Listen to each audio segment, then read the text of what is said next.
my dad works in B2B marketing, but I never really knew what that meant. Then one day my dad came by my school for career day and told everyone in my class he was a big MQL man. Then he just kept saying things like, the more MQLs, the better, over and over. My friends still laugh at me to this day.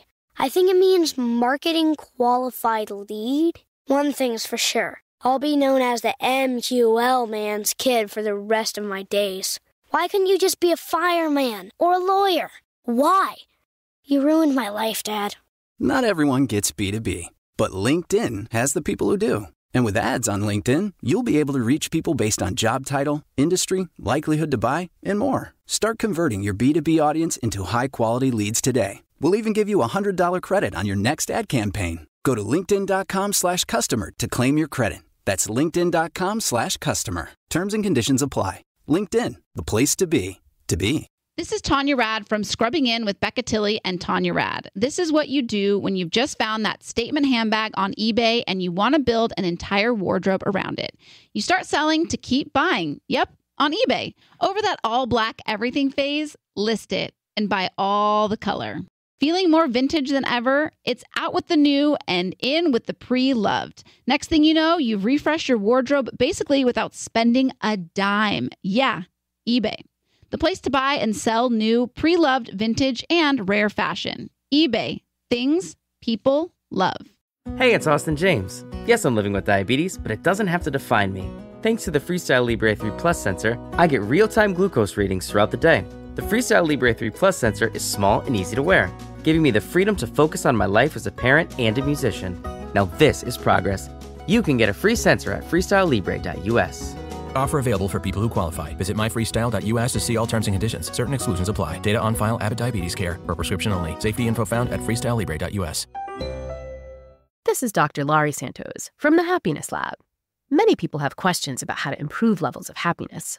Living a healthy lifestyle is one sure way of increasing happiness. And a good place to start is with your oral health. Just a few small changes to your oral care routine, such as changing your toothpaste to Colgate Total, can lead to beneficial changes in your oral health. Colgate Total helps stop oral health problems like gingivitis and cavities before they start, because preventing oral health problems is a lot easier than treating them. Be dentist ready and get Colgate Total at shop.colgate.com/total. Everywhere you look, things are getting more expensive. So at Consumer Cellular, we're lowering the price for those 50 and up. Now you can get unlimited talk, text, and data for $30 a line when you buy two. That's just $60 a month for 2 unlimited lines. So if you're 50 and up, make the switch and save. Come on, you've earned this. Call 1-888-FREEDOM or visit consumercellular.com today. Requires 2 lines of service, age validation, and credit approval, subject to system and area limits, taxes, and other fees apply.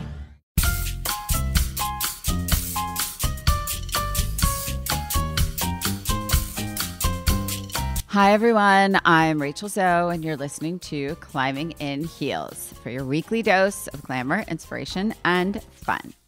I'm joined today by the wonderful and incredibly passionate entrepreneur and founder of Poppi, Allison Ellsworth. Allison has built the most fantastic and successful brand that's rooted in a product that she created truly out of necessity.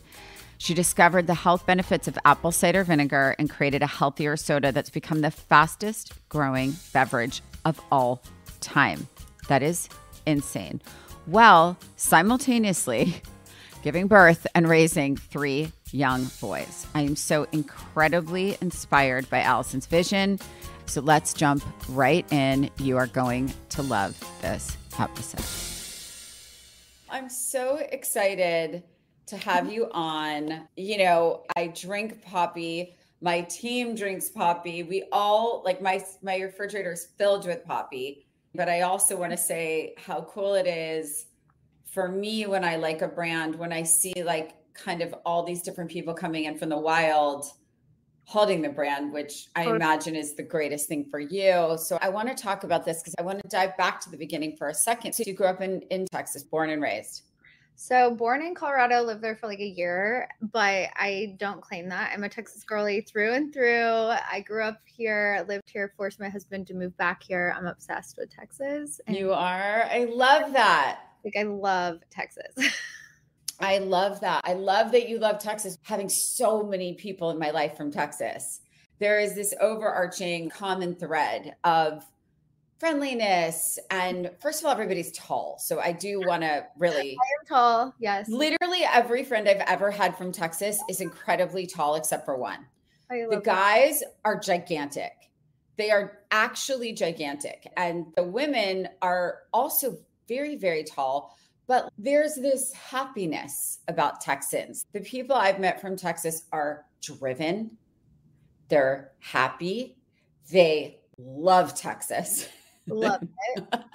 No, I've always said I started the company in Texas, and I always feel like if I wouldn't have, I don't know if we'd be so successful. I was like, Texans love Texas brands. They like everything about it, but also other people like Texas brands. Yes. And usually don't get a lot of better for you products, right? You usually are like New York, LA. And so it was really exciting to have like a better for you product coming out of the South as well. Yes. So I love that about it. I want to talk about that. I want to understand a little bit why you created Poppi, because you started in oil, which is funny because I was saying earlier to my producer, it's funny because when you're in LA, you're like, oh, are you in the industry? And it's very clear what industry that is when you're in LA. When you're in New York, it's like, are you in the industry, meaning fashion or art or theater, or finance. And then I feel like Texas, it's like, okay, you're in the industry and that's oil, right? So how do you go and why do you go from working in the oil industry to saying, I'm going to start a wellness sparkling soda? It's interesting because I kind of come from a family of entrepreneurs. So my sister and my dad are both in the oil and gas industry, and I graduated, and I've never been from college. I've never been a person to like want to go work in like a cubicle or for another person. Same. And there's a lot of financial freedom and just like, I don't know, career freedom when you work in oil and gas and you're on the road and you're basically have no boss, right? So you have to be very much a self-starter. And so I did that, but I was never like, I was good at it. I was really good at it, but I wasn't like passionate about it. And while I was on the road, I'm sure you've spent many a year where you're like traveling and you're on the road and it's like what I call is like this road warrior. Like I got like road warrior belly, like where your tummy hurts, you're tired and your skin's off and you're dehydrated and it's like all of the above. And it was just really wearing on me, so much so that I started like going to the doctors and being like, what's going on? And really it came down to my diet. Like at the end of the day, this was like almost 10, 12 years ago before the gluten-free phase, where people are like, oh, what you put in your body can actually, affect the way that you feel. And I discovered apple cider vinegar. I started working out and reading ingredients and nutrition panels. And I just became really passionate about just better for you lifestyle. And I noticed just there was no like better for you soda. I grew up drinking soda. It was just part of my household. It's like this nostalgic feeling that like you have it with movies, you have it with every get together, and there was just nothing out there. So once I kind of discovered that, I just went to my kitchen. I love cooking, and I kind of just created the first version, and it was a total accident, not an entrepreneurial journey at all. And I shared it with my husband and with other people, and they were like, this is really good. You should do something about it. My dad was like, you should sell your hooch. And I was like, I don't know. Okay, sure. But I was just so excited to share it with others rather than like to monetize it. And I kind of feel like some of the most beautiful things come from like passion and emotion versus like a business plan and like, I'm going to do this to get rich, like type of situation. That's so interesting because I do know what you mean, because the first probably 15 years of my career, I was like on a plane. I wasn't sleeping. I mean, you're eating on set. Like, we had there's something on set called craft services, which I'm sure you know, and you just graze and you eat like things and you just feel so sick every day.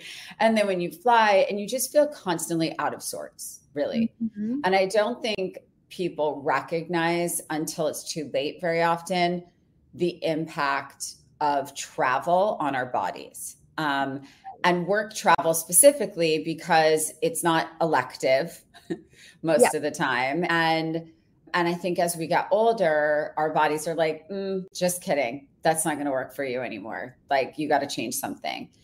And so being in Texas, which is not the world of wellness, and, I always think of it as the steak and potatoes and like milk and all the things, because I'm sort of like, maybe this is why everyone's tall. Like, like they actually do drink the 8 glasses of milk you're supposed to have, or whatever it is that, my poor 13-year-old son is so vertically challenged right now. And every day he wakes up, he's like, should I start drinking milk, Mom? Like, maybe I'm going to go. It's okay. Men are late bloomers. My husband in every way. He grew. No, I mean, I think like being in Texas, yeah, definitely. I didn't grow up with the emphasis on like health or wellness. To your point, yeah, steak, potatoes. It was like a normal, once a burger, tacos, Tex-Mex, all of those things. So it was like one of those moments where I felt like we had discovered something, me and my husband, on doing this. And I was like, I just want to share it with people. So I wanted to also start a family at the time. We bought a house in Dallas. We were kind of putting our roots down, and no kidding you, like we bought the house in December, January got pregnant, like so quick. Doesn't it just work like that? We were like, it was not part of the plan, but we embraced it. And I was like, I can't go back on the road. So I want to just start selling this at our local farmers market, which is what I think a lot of better for you products start off testing. And within 3 weeks, we had Whole Foods come by our booth because they're a Texas company. And she's like, you guys should be in Whole Foods. And it was the first moment I was like, oh, I have a business here. And I don't, that second, that conversation, I still remember her name, Kelly Landrew. She changed my life. And I looked at my husband, I said, we're putting our life savings into this. We're doing. He's like, what are you talking about? We just bought a house. You're 3 months pregnant. What are you talking about? And I'm like, we're doing this. Like, I was so determined from that. And how old were you then at that point? So that was like 6 years ago. So I was 29, 30 at that point. And, just started really going down that. We opened our own manufacturing facility, put our life savings in, and just kind of went all in, and got to the point where we needed funding. So of course, the next step in the American dream is Shark Tank, and went on Shark Tank. At that point, it'd been like, can you believe we got on Shark Tank? I mean, that's not easy. It's not. And what I didn't realize is the show like reaches out to people. We went and stood in line and did the open casting call with hundreds of other people. I'd had my first, I was pregnant with my second. I was like, let's just keep, I was like, I refused to just pick one or the other. Like, that's like my motto in life. I do too much, like all the time. So I was pregnant with my second when we went on to Shark Tank, and I was 9 months pregnant on Shark Tank, had the baby 10 days later. So stop it. No, it's been wild. Yeah. Girl, what sign are you? Are you Virgo? I'm a Capricorn. I'm a pretty hardcore Capricorn. Yeah. Wow.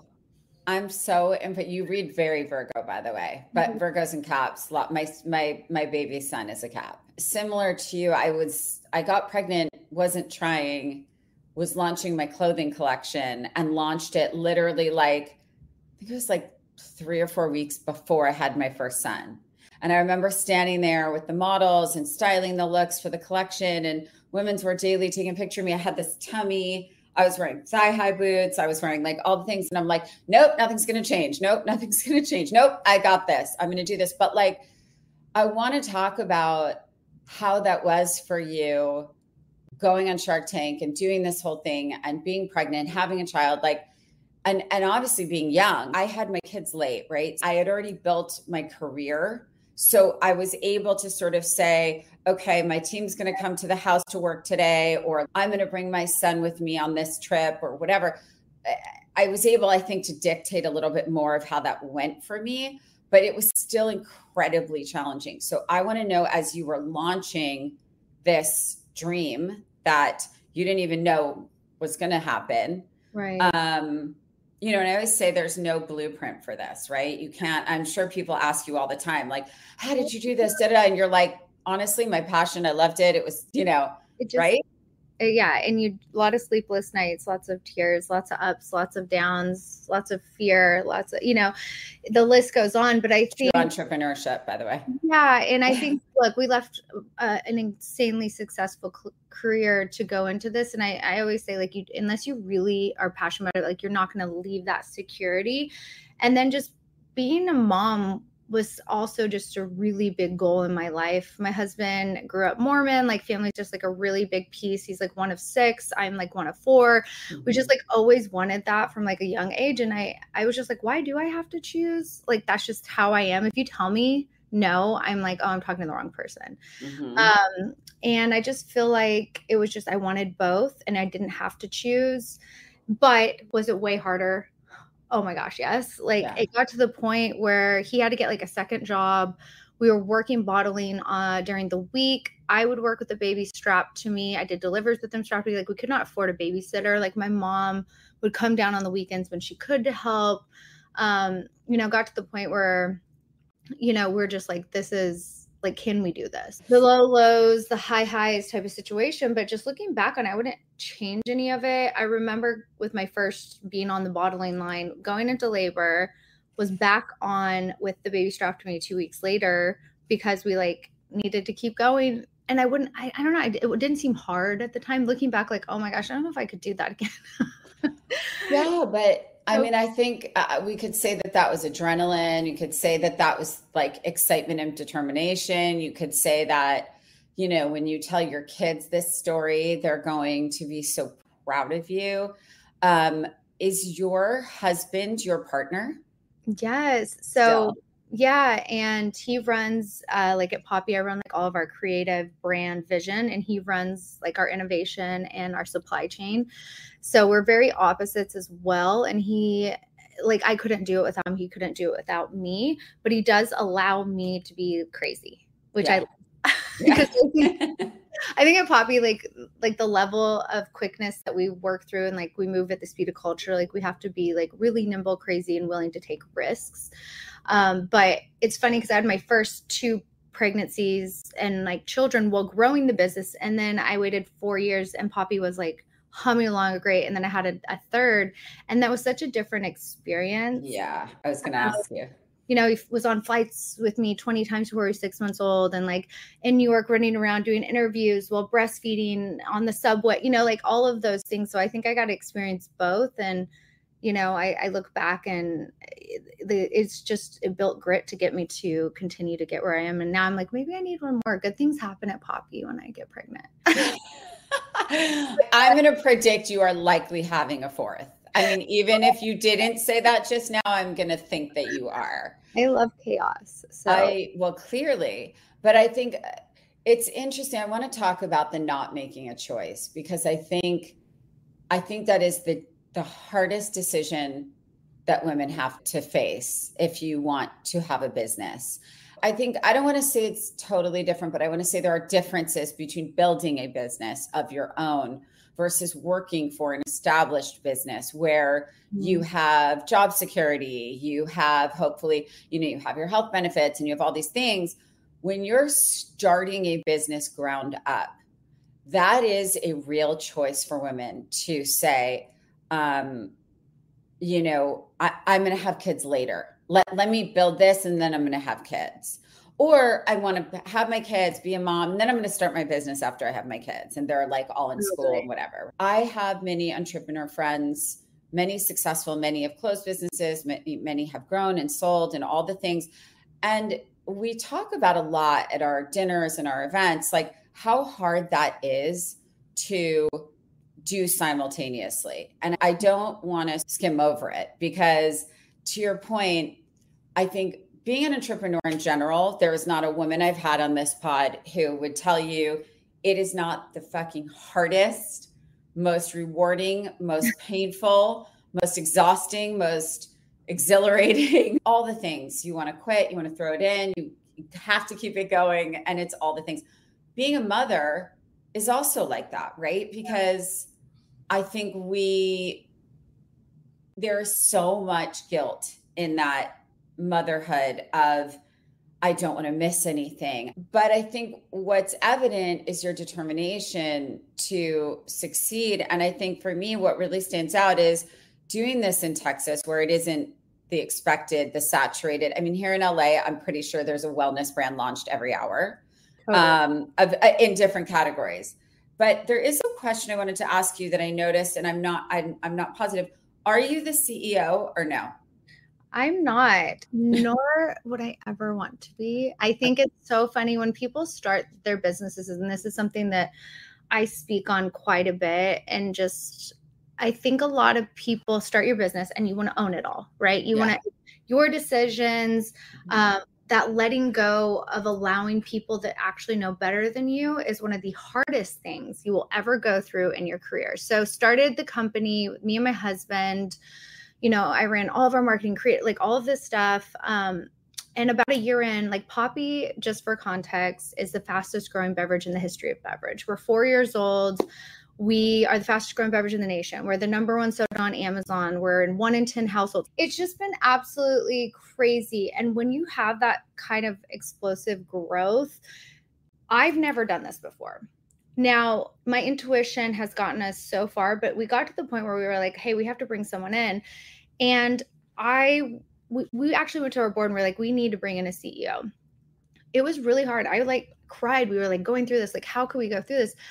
Once we went through it and got it, we found the right person. We were part of that decision. That's always something I always try to say to other entrepreneurs.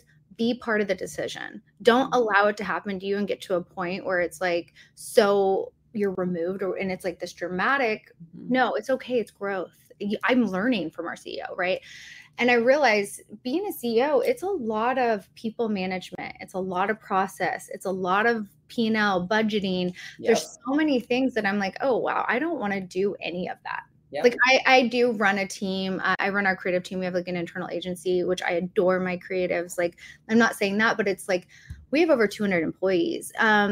And then a year after that, I was running the marketing and I was like, we're about to buy a Super Bowl ad. Like, we are running TV. Like, I've never bought a Super Bowl ad. Like, have you?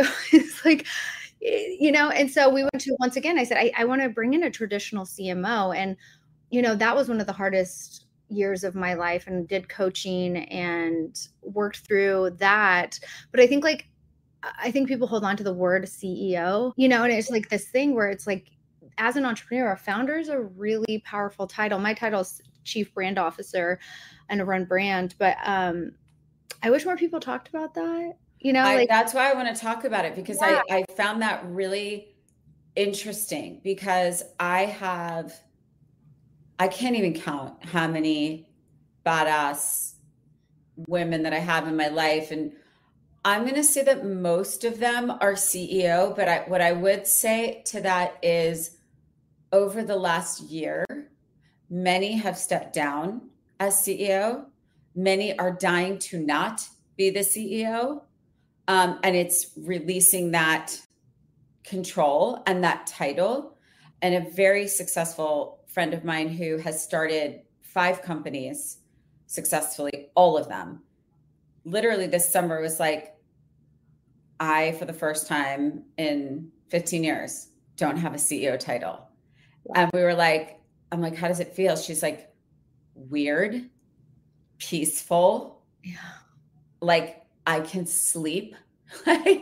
And so I think, to your point, it's about being involved. And I think the key to being a successful entrepreneur is to recognize your strengths, recognize your challenges, and then hire the best person around you to fill those spots, right? I have this beautiful, I think like one of my strengths as a leader or just in life is I have this ability to get people to believe they can do anything. Through, a gift, by the way. Through brainstorming. Some of our most magnificent ideas have come from like junior people and me just like, tell me a little bit more about that, or push the whys, or why. They'll come up with an idea. I'm like, why can't we do it? I'm like, why can't we do it? Like, let's think about that, right? And I do think that's one of my strengths, to get us to think differently. We move really quick. And just like, for example, last year we did a Super Bowl ad. We bought that Super Bowl the Wednesday before the Sunday of Super Bowl.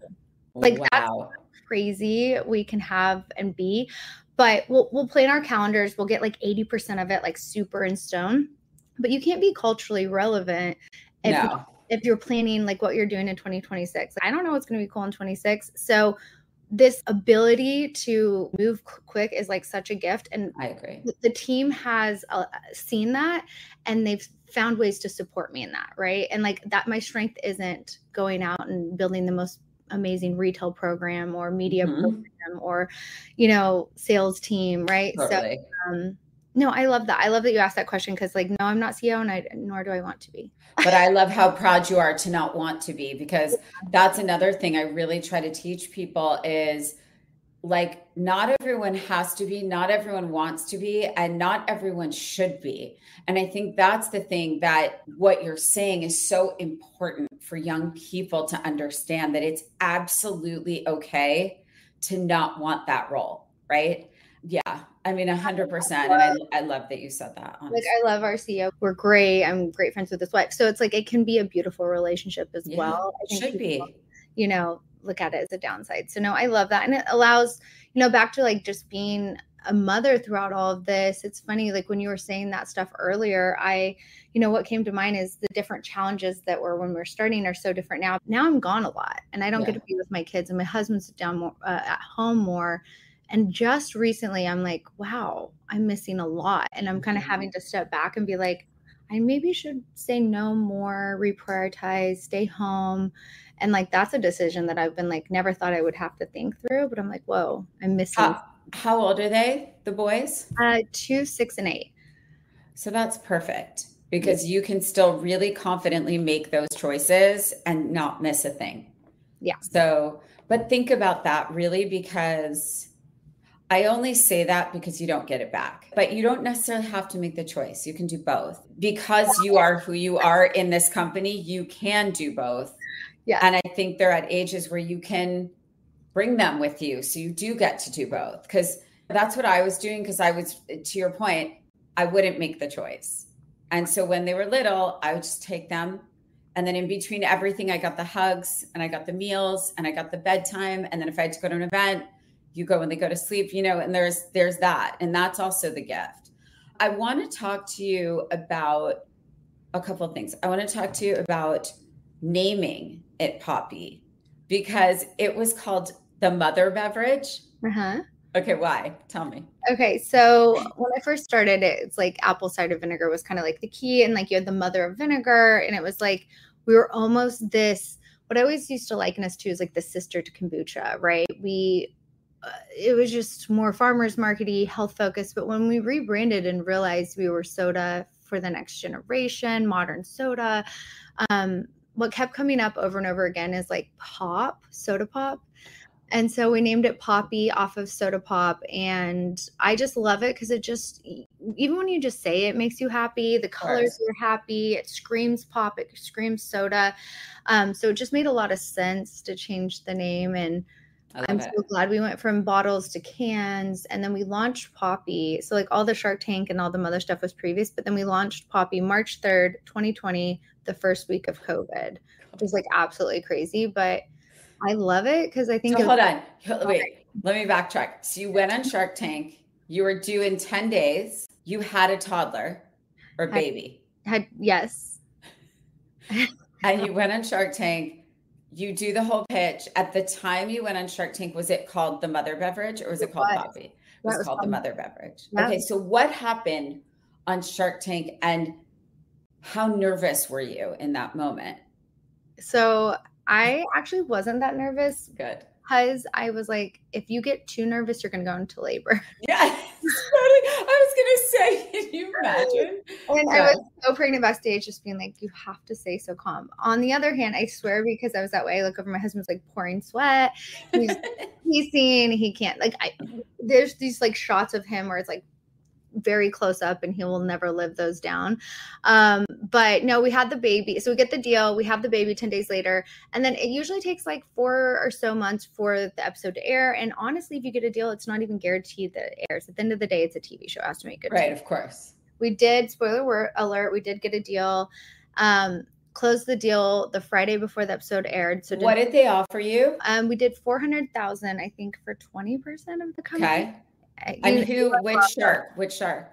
So his name was Rohan Oza, and he was more in the beverage world, which was amazing. Got it. And I love guest sharks because they don't have a lot of deals. So I think he's done 1 or 2 Shark Tank deals, and it's nice because we get his time and his team. And I met an amazing person, his right-hand person. We just like from that moment decided to rebrand, change the name, and then decided, the month of COVID to launch it. But so, okay, I want to talk about that.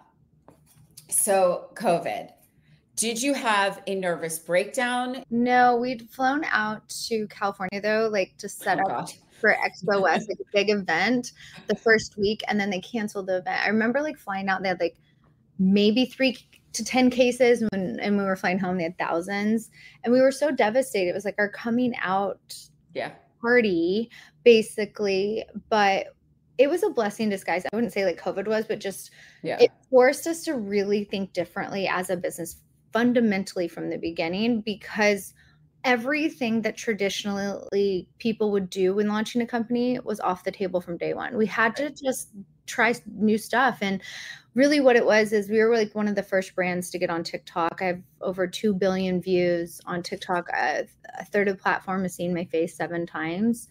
I always say it's so fun. I am 37-year-old mom of 3, and Gen Z like loves me. It's so great. That, by the way, that is no easy feat. It's not. But I just think we jumped on. It was the wild, wild west. We digitally connected. We went all in on Amazon. And we're just a digital first brand, and it's just stayed in our DNA since we've like just grown. And then now we're starting to do in real life stuff and have had some amazing pop-ups this year, but we got scrappy at the beginning. I love it. What I'm so impressed with it. I really am. I mean, how do you feel now about influencer culture? Because obviously the pendulum is swinging all over the place at this point. And I think obviously given that you are digital first and you did and do continue to have insane success on TikTok and everything. What are your thoughts on influencer, I guess, marketing at this point, branding? How do you think the impact has shifted? And do you consider your face the face of the brand, or do you use a lot of outside talent, and will you continue to do that? Yeah. So when we first launched, before we ever did a paid ad, before we ever used a PR agency or anything traditional marketing, right? In real life, sampling, nothing. We can do anything. So we worked with influencers. And at the time, I didn't realize that I was building myself as face of the company, but it was free for me to get online and post. Of course. Right? Right. And it just, I did it with no makeup on. I had my kids running around in the background. Like I was just posting. I was desperate for everyone to learn about Poppi, and it just like organically, I became the face. And then we've always worked with creators, and I'm obsessed with the creator, just like everything that they do and the strength, and like they're entrepreneurs themselves at the end of the day, right? Like the amount of the good ones. Yeah. It's absolutely wild. Yes. There's some good ones and there's not some good ones, but we've also worked with celebrities, and what we're seeing is it's just such a different level to work with a celebrity as a creator. Creators get it, where it's like, we need stories, we need posts, we need some story, and they're so much more willing because it's like, they don't have the job themselves. Whereas if you work with a celebrity, it's not as authentic as it used to be. You have to find like a real reason why you want to work with it. So we just launched like a partnership with Post Malone. And why I liked it is he went on a couple of podcasts saying he had given up big soda. And I was close friends with his manager, and I texted him. I was like, oh my God. And he's like, I know, because I gave him Poppi. Like he stopped and he lost like 30 pounds. There was like this whole thing and complex, like all these people. I was like, okay, that's authentic, right? Right. That's a good reason. Not, I want to put so-and-so. Sure. Like you don't have to. Really it's almost like you went in the front door instead of the back. Yeah. Totally. Yeah. And so like for me, the one thing though, as a brand, the creator economy is very expensive. Yeah. And I don't know at what point smaller brands can sustain it. They can't.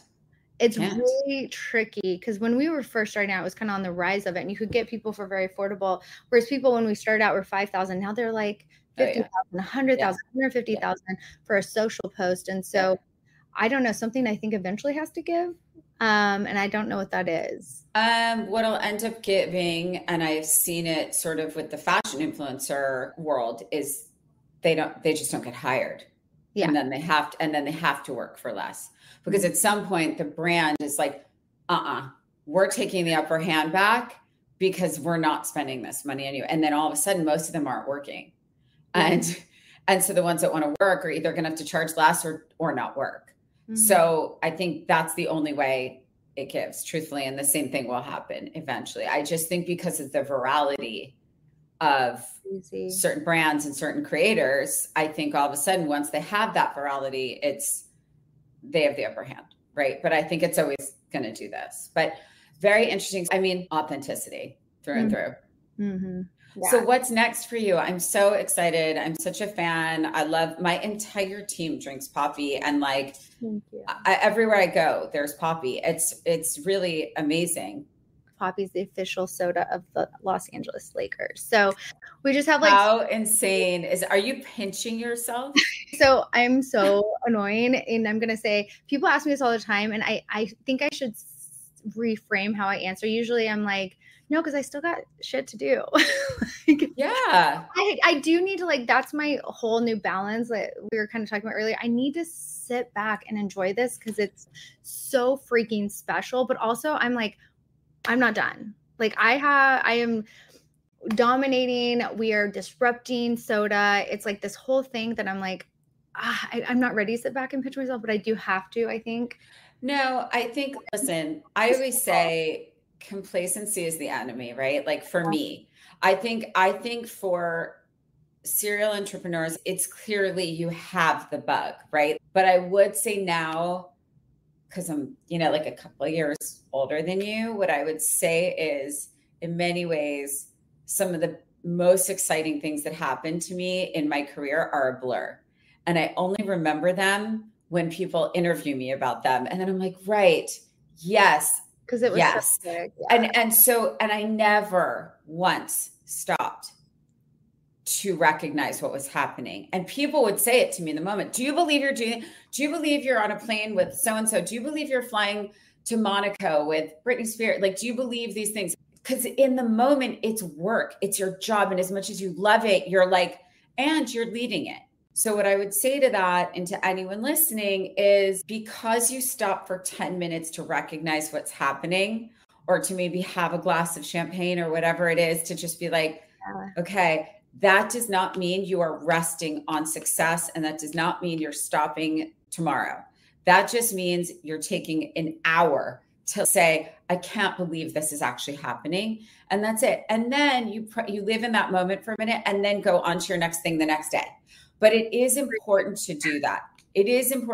Also, like, document it. You will, obviously, especially the Lakers. That'll be documented for you. But I feel like social media also makes it easier to document. Everyone's like, write a journal. I'm like, ugh, that's my worst. You don't even need to. It's there. I'm like, I'll just go back on my TikTok feed.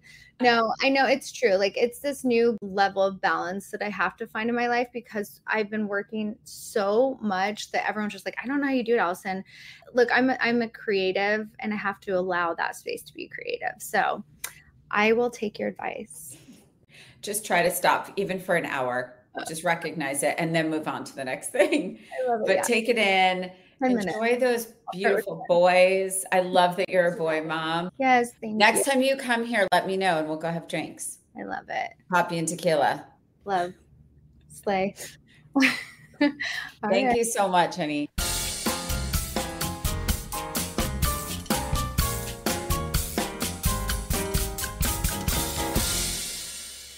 Thank you so much to Allison for being on the pod. I honestly lived for our conversation, and I really, really loved how loud and proud she is about not holding the title of CEO. Because I think as females over the last several years, we have become so obsessed with having the title of CEO, even if we don't know what it means, or even if we don't know if we want it or not. And I think that's been one of the biggest takeaways for me, having gone to so many events and sitting at so many tables with so many successful women, how over the last year or two, how many women are either stepping down and relinquishing that title, realizing they really don't want it anymore, realizing what it truly means and that that's not actually where they excel. That was a really big learning. And I also love how open she is about being young, being accepted by Gen Z, which is really hard, being adored by Gen Z. And I guess by definition, being a millennial, having 3 kids, and really not sacrificing her brand vision and being so proud of it. Anyway, loved this episode. Thank you so much for listening to Climbing in Heels. If you haven't already, please subscribe to the show on Apple Podcasts, Spotify, the iHeart app, or wherever you get your podcasts so you don't miss a single episode this season. Be sure to follow me on Instagram at Rachel Zoe and the show at Climbing in Heels Pod for the latest episodes and updates. I will talk to you soon. Mwah.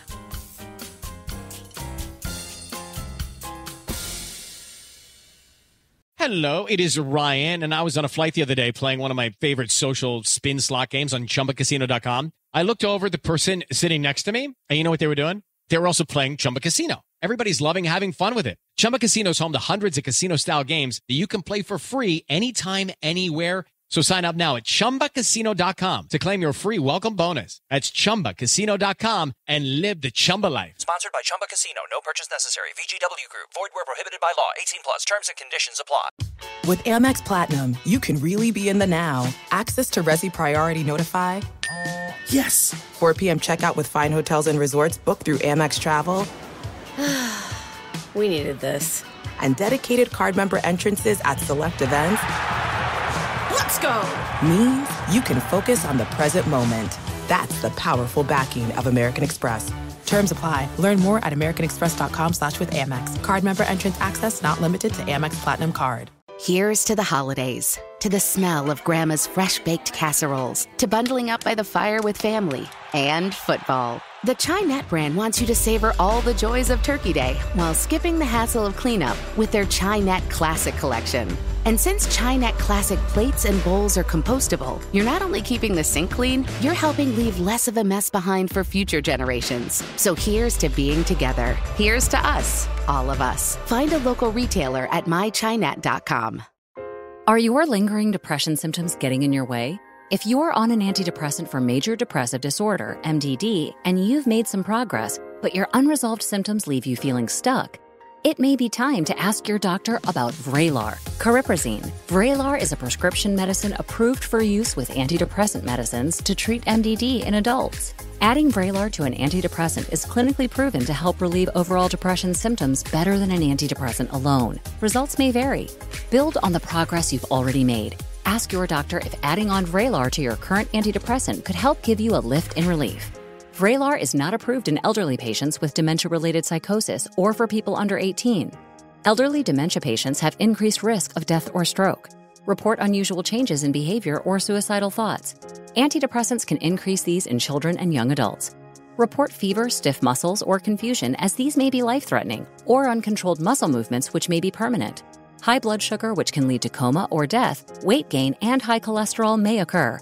Difficulty moving, tremors, slow or uncontrolled body movements, restlessness, feeling like you need to move around, nausea, constipation, insomnia, dizziness, increased appetite, and fatigue are common side effects. Side effects may not appear for several weeks. For a lift in relief, ask about adding Vraylar, Vraylar. Visit Vraylar.com or call 1-877-6-VRAYLAR to learn more. Imagine relying on a dozen different software programs to run your business, none of which are connected, and each one more expensive and more complicated than the last. It can be pretty stressful. Now, imagine Odoo. Odoo has all the programs you'll ever need, and they're all connected on one platform. Doesn't Odoo sound amazing? Let Odoo harmonize your business with simple, efficient software that can handle everything for a fraction of the price. Sign up today at odoo.com. That's ODOO.com.